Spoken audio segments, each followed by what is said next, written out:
Hello, good morning, नमस्कार, जोहार, झारखंड। सभी को बहुत बहुत स्वागत है। तो चलिए जानते हैं झारखंड की 25 बड़ी खबरों के बारे में। अगर आप भी हमारे चैनल पर नए हैं तो सबसे पहले चैनल को सब्सक्राइब कर लीजिए और बेल नोटिफिकेशन आइकन को ऑन कर लीजिए ताकि आने वाली झारखंड की तमाम बड़ी खबरों के बारे में आप जान सके।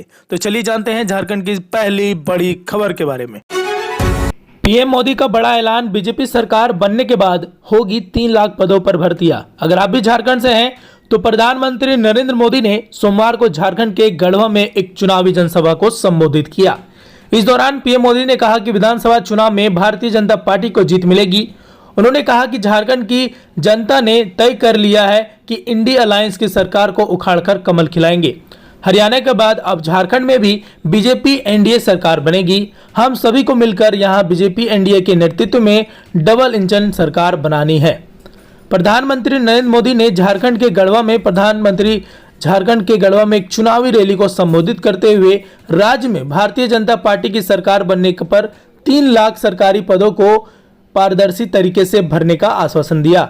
उन्होंने कहा कि झारखंड चुनाव और होने के बाद इसमें यहाँ के युवाओं के लिए रोजगार के अवसर बढ़ाने और सरकारी नियुक्तियों में पारदर्शिता लाने पर विशेष जोर देगी।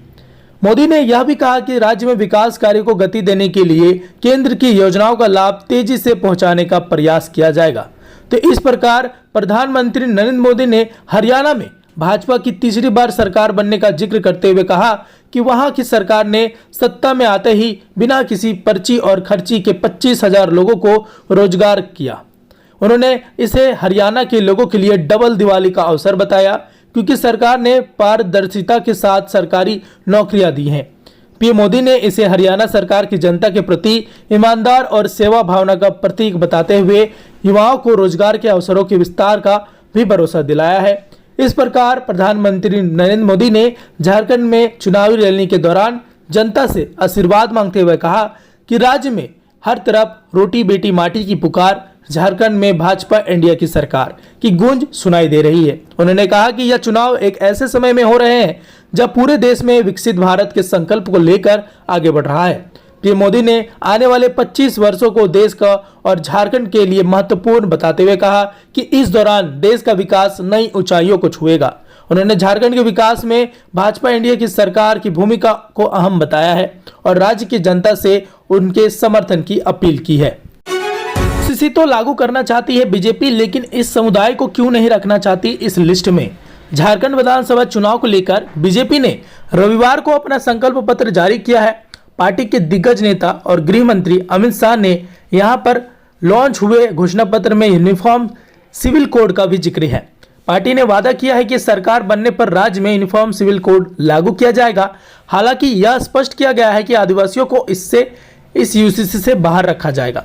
रविवार को जब झारखंड में बीजेपी के घोषणा पत्र में यूसीसी की बात उठी तो केंद्रीय गृह मंत्री अमित शाह ने एक बार फिर से कहा कि पार्टी यूनिफॉर्म सिविल कोड में आदिवासियों को शामिल नहीं करेगी। बीजेपी ने पारिवारिक कानूनों में एक रूपता की अपनी मांग को इस बात पर जोर देने के लिए परिभाषित किया है कि आदिवासी संस्कृतियों को अलग ही रखने की जरूरत है। पार्टी समान नागरिक संहिता की बात और संकल्प जनसंघ के काल से ही करती आ रही है। बीजेपी लगातार धर्मनिरपेक्ष राज्य में मुस्लिम पर्सनल लॉ के अस्तित्व पर सवाल उठाती है, लेकिन पिछले 1 साल में इसके साथ यह आश्वासन भी दिया गया है कि आदिवासियों पर इसका कोई असर नहीं पड़ेगा। इसकी वजह यह है कि बीजेपी को अभी भी अपर कास्ट पार्टी के तौर पर देखा जाता रहा है और पिछले कुछ साल में तेजी से दलित और आदिवासी भी उसे वोट बैंक में शामिल हुए हैं। लेकिन यूसीसी की बात से ये वोट बैंक नाराज होकर विधानसभा चुनाव में छिटक सकता है, जिसके चलते बीजेपी सरकार बार बार यूसीसी में आदिवासियों को शामिल न करने का संदेश दे रही है। जुलाई 2023 में दिवंगत भाजपा नेता सुशील मोदी उस समय कार्मिक लोकसभा और शिकायत कानून और न्याय पर संसदीय स्थानीय समिति के अध्यक्ष थे। उन्होंने कहा कि पूर्वोत्तर राज्यों की जनजातियों को समान नागरिक संहिता के दायरे से बाहर रखा जाना चाहिए। उन्होंने यह बात भारत में समान नागरिक संहिता के सवाल पर विधि योग, जी हां, अगर आप भी जानते होंगे तो विधि आयोग द्वारा की जा रही चर्चा के संदर्भ में कही थी। अगर आप भी इसके जानकारी रखते हैं तो कमेंट सेक्शन में कमेंट करें। इसी महीने केंद्रीय मंत्री किरेन रिजिजू ने अरुणाचल प्रदेश पर मीडिया से बात करते हुए कहा था कि अरुणाचल और आदिवासी इलाके को समान नागरिक संहिता के मुद्दे पर चर्चा करने की जरूरत है। अगर अपने संविधान और नियमों का अध्ययन किया या अपने प्रावधान देखें तो आपको पता होगा कि आदिवासी अनुसूचित क्षेत्रों में समान नागरिक संहिता लागू नहीं है।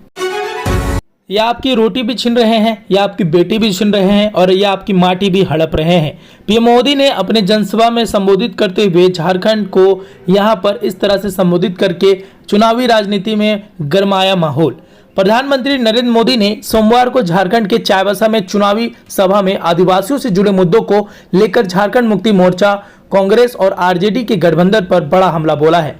उन्होंने कहा है कि झारखंड मुक्ति मोर्चा आज उन पार्टियों की गोद में बैठा है जिनके दामन पर आदिवासियों के खून के छींटे हैं और जिनके नेता कहते थे कि झारखंड उनकी लाश पर बनेगा। प्रधानमंत्री नरेंद्र मोदी ने कोल्हान प्रमंडल में 80 के दशक में हुए बहुचर्चित गुआ गोलीकांड का उल्लेख करते हुए कहा कि कांग्रेस के हाथ आदिवासियों के खून से रंगे हैं। उस समय देश और तत्कालीन बिहार के कांग्रेस की सरकारी थी जिसने अपना हक और अलग झारखंड राज्य मांग कर रहे आदिवासी भाइयों को गोली से भून डाला था। उनके साथ अंग्रेजी की तरह बर्बरता हुई थी। अब उस पार्टी के कंधे का सहारा लेकर झामुमो का सरकार चलाना झारखंड के लिए सबसे बड़ा अपमान है। झारखंड के धनबाद में बड़ा हादसा, पढ़ने जा रही लड़कियों को वैन ने कुचला, 3 की मौत के बाद इलाके में आक्रोश। आपको बता दें झारखंड के धनबाद में एक बड़ा हादसा हो गया है। पढ़ने जा रही छात्राओं को एक पिकअप वैन ने कुचल दिया। इस हादसे के मौके पर 3 लोगों की मौत हो गई। जानकारी के मुताबिक एक ही परिवार की 2 छात्राओं और एक महिला की मौत हुई है। वहीं एक तीसरी छात्रा की स्थिति हादसा के बाद काफी गंभीर होने पर उसे अस्पताल में भर्ती कराया गया है। चर्चा है कि उसकी भी अस्पताल में मौत हो गई है। हालांकि तीसरी छात्रा की मौत की पुष्टि अभी भी नहीं है। यह गोविंदपुर इलाके की फकीरडी स्थित जीटी रोड साहिबगंज मोड़ की घटना है। जानकारी के मुताबिक हालांकि आपको बता दें हादसे में मारे गए तीनों लोग फकीरडी के गांव के बताए जा रहे हैं। सोमवार की सुबह तीनों निरसा से गोविंदपुर की ओर जा रहे हैं। एक तेज रफ्तार पिकअप वैन की चपेट में आ गए। 2 छात्राओं के साथ एक 30 साल की महिला भी थी। छात्राओं की उम्र 16 से और 14 साल की थी। इस हादसे में तीनों की मौत मौके पर ही हो गई है। तीनों एक ही घर की रहने वाली थी और इस प्रकार वही महिला की पड़ोस में रहने वाली एक 10 साल की बच्ची भी उनके साथ थी। वह भी इस हादसे में गंभीर रूप से घायल हो गई है। उसे आनन फानन में अस्पताल में भर्ती कराया गया है। चर्चा है कि उसने भी इलाज के दौरान अस्पताल में दम तोड़ दिया है। घटना से नाराज ग्रामीणों ने मुआवजे की मांग की है, लेकर जीटी रोड जाम कर दिया। वाहनों की कतारें 2 किलोमीटर से भी अधिक लंबी हो गई है।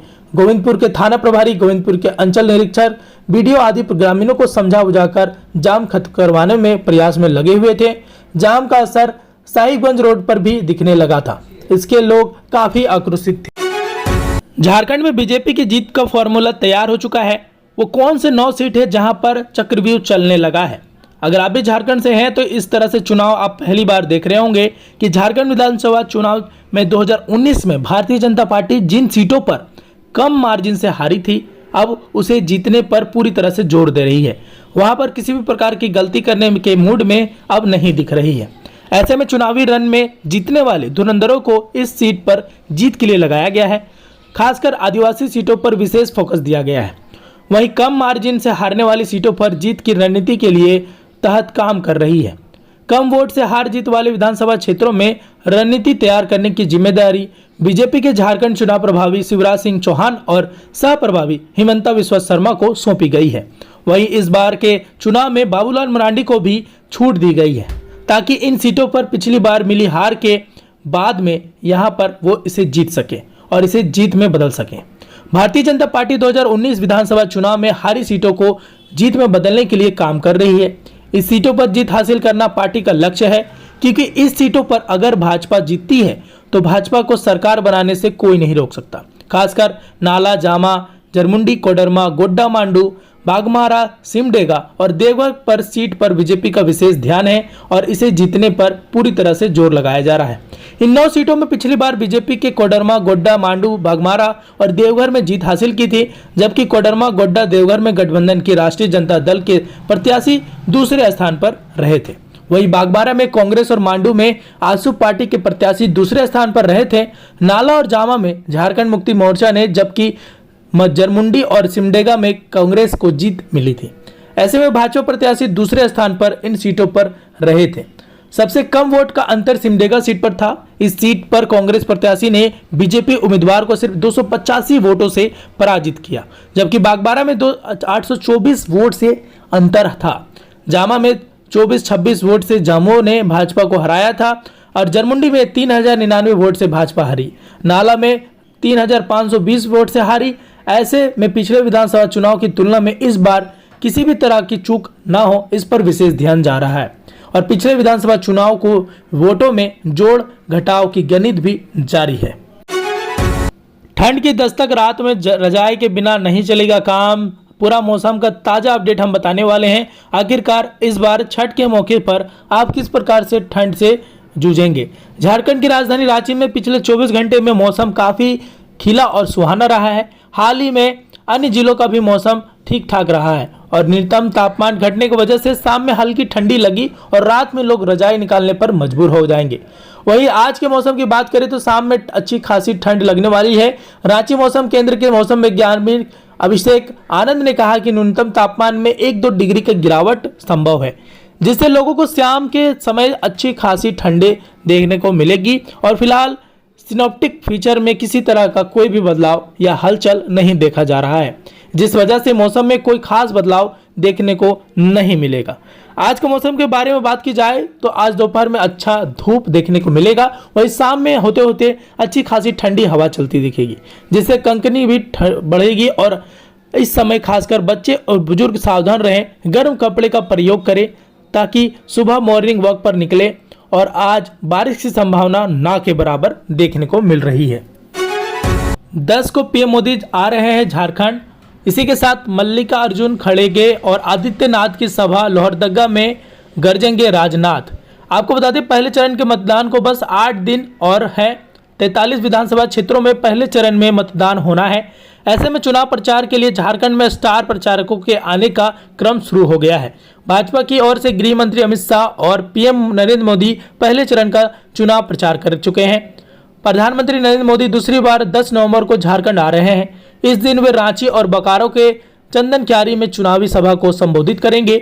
बताया जा रहा है कि वह रांची में रोड में शो भी कर सकते हैं। हालांकि उनकी सभा पूरा शेड्यूल तय नहीं हुआ है। वहीं दूसरी ओर मंगलवार को भाजपा के साथ साथ कांग्रेस के स्टार प्रचारक भी पहुंच रहे हैं। अगर आप भी झारखंड से हैं और झारखंड में इस तरह से आदित्यनाथ और बड़े बड़े यहाँ पर नेताओं को देखना चाहते हैं तो जल्दी से पहुंच जाए।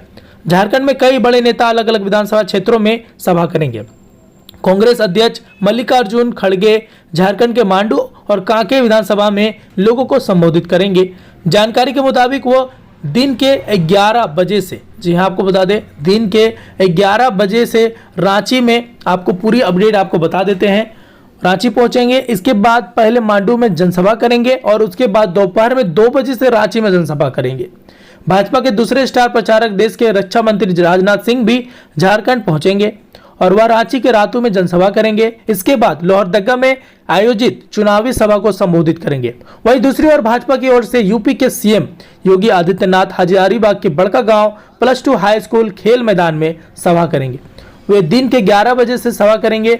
यहां के बाद जमशेदपुर और कोडरमा में भी लोगों को संबोधित करेंगे। कांग्रेस नेता राहुल गांधी 8 नवंबर को सिमडेगा और लोहरदगा में चुनावी सभा करेंगे। 9 नवंबर को राहुल गांधी की डाल्टनगंज और हजारीबाग विधानसभा क्षेत्र में सभाएं होंगी। झारखंड कांग्रेस प्रदेश अध्यक्ष केशव महतो कमलेश ने बताया कि राहुल गांधी का 8 नवंबर को जमशेदपुर में एक रोड शो भी शामिल है। तो इस प्रकार से 2019 के विधानसभा चुनाव में जिस प्रकार से नेता और अभिनेता शामिल हुए थे, इस बार भी मुख्यमंत्री के चेहरे के रूप में पेश नहीं किया था। कांग्रेस का झामुमो और राजद के साथ गठबंधन जी हां देखने को मिला है और 2019 में काफी नए उड़ाव चढ़ाव देखने को मिले हैं। झामुमो के नेता हेमंत सोरेन को गठबंधन का मुख्यमंत्री पद का उम्मीदवार घोषित किया गया था। 2024 में भी हेमंत सोरेन को सीएम फेस बनाने पर अपनी सहमति जताई है। गठबंधन के नेताओं ने कहा कि हेमंत ही मुख्यमंत्री पद के दावेदार रहेंगे। इस प्रकार से चुनावी में काफी उड़ाव चढ़ाव देखने को मिल रही है और यहाँ पर किसकी सरकार बनती है वो आगे वक्त ही बताएगा।